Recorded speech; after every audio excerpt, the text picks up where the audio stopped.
Hello and welcome. My name is Biagio Mazza, Pastoral Associate at St. Sabina Parish in Belton, Missouri, and I'm here to welcome you to another Do You Know series question.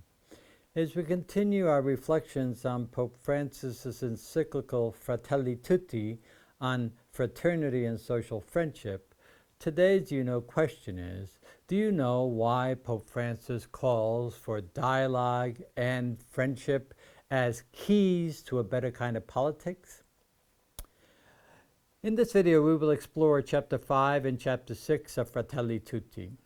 Chapter 5 is titled A Better Kind of Politics, in which Pope Francis explores the role of politics in promoting the common good and fostering social harmony. He emphasizes the need for a new and transformative kind of politics that prioritizes the well-being of all and addresses systemic and structural causes of inequality and injustice.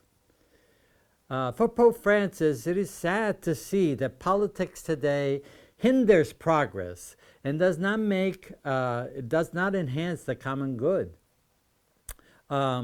Populism, nationalism, liberalism, all these political movements often manifest a lack of concern for the vulnerable and the needy, exploiting them oftentimes for their own purposes, while at the same time advocating for the economic interest of the powerful and the wealthy.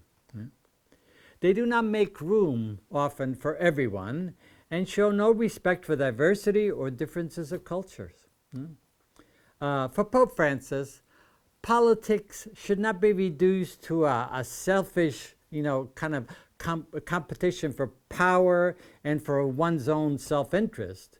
Rather, Pope Francis sees politics as a noble vocation aimed at creating conditions for a just society where all can flourish, such as movements to really enhance employment, education, food, shelter, health care for all. So for Pope Francis, good leaders make room for others. They strive to unite people. They welcome differences. Good leaders dialogue, compromise, and promote solidarity among people. Good leaders prioritize the needs of the most vulnerable, most especially the poor, the marginalized, the immigrant, the stranger, or anyone suffering from discrimination and injustice. For Pope Francis, justice respects the right and dignity of all and is the essential condition for achieving universal fraternity and friendship. Pope Francis advocates for the principle of subsidiarity, a principle advocated very strongly at the Second Vatican Council that promotes decision-making at the most local and participative level possible, at the level possible at all. So love of the other, interesting, should motivate and drive all politics according to Pope Francis, and politics must, by its very nature, make room for tenderness.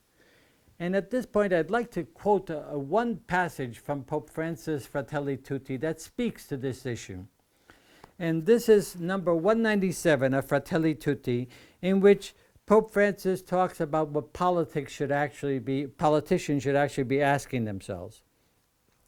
Viewed in this way, he says, politics is something more noble than posturing, marketing, and media spin. At times, in thinking of the future, we do well to ask ourselves, why am I doing this? What is my real aim? For as time goes on, reflecting on the past, the questions will not be how many people endorsed me, how many voted for me, how many had a positive image of me. The real and potentially painful questions will be, how much love did I put into my work? What did I do for the progress of our people? What mark did I leave on the life of society? What real bonds did I create? What positive forces did I unleash? How much social peace did I sow? What good did I achieve in the position that has been entrusted to me? So this is kind of a summary, if you want, of chapter 5 on a different kind of politics, a better kind of politics. And as we transition to chapter 6, Pope Francis dialogue. The chapter is entitled "Dialogue and Friendship in Society," in which Pope Francis emphasizes the importance of dialogue, friendship, the culture of encounter, and kindness as essential elements for building up a more just and peaceful society. Unfortunately, the world again is characterized by division, conflict, and lack of mutual understanding.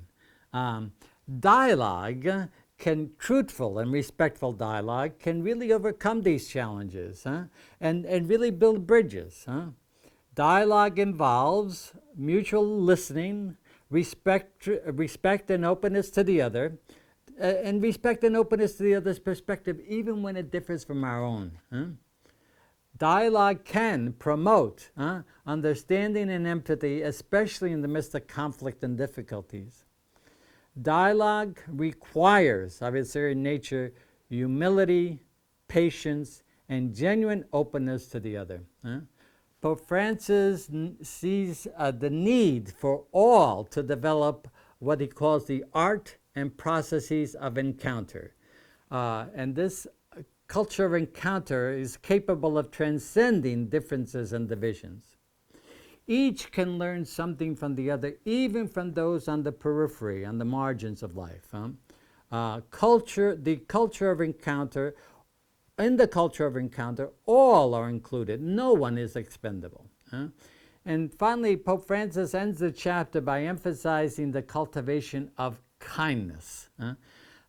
He's used a line which is really powerful, that kindness, kind people become stars shining in the midst of darkness. And he emphasized the fact that kindness transforms all encounters and all relationships. So I hope this has helped to explain just a bit of why Pope Francis calls for dialogue and friendship as keys to a better kind of politics. And I hope to return again as we continue to explore further this most powerful encyclical of Pope Francis, Fratelli Tutti. Thank you very much.